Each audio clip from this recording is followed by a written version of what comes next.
Friends অথবা family নিয়ে একটি পড়ন্ত বিকেল অথবা সন্ধ্যা উপভোগ করতে চান, তাহলে you must be visit this place. ক্যাফেটা নিউলি ওপেন হয়েছে এবং ক্যাফেটার প্রত্যেকটা কর্নারই ছিল পিকচার পারফেক্ট এবং well decorated.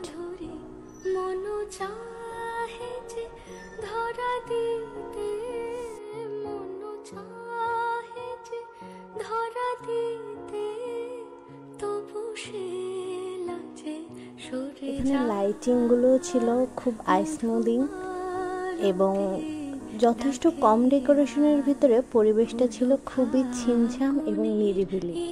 And by the way, তাদের প্রত্যেকটা খাবারই ছিল রিজনেবল। কিছু বুকসও ছিল, তো আপনারা যদি একাও যান বোর হবেন না, বিকজ আপনারা এখান থেকে আপনাদের পছন্দ মতো বইটি বাছাই করে নিয়ে এক কাপ চায়ের সাথে সাথে বইটা উপভোগ করতে পারবেন। এখানে চাটাই মূল আকর্ষণ, বাট তারপরও চায়ের পাশাপাশি এখানে আরও অনেক খাবার আছে যেগুলো স্টুডেন্ট বাজেট ফ্রেন্ডলি এবং যেগুলোর প্রাইসও যথেষ্ট রিজনেবল এবং টেস্টও ওভারঅল অনেক ভালো। অ্যান্ড আমি যেহেতু আগেই বলেছি চাটা এখানের বেস্ট, আর আমার খাওয়া খুলনা সিটির ভিতরে ওয়ান অফ দ্য বেস্ট চার ভিতরে এটি একটি।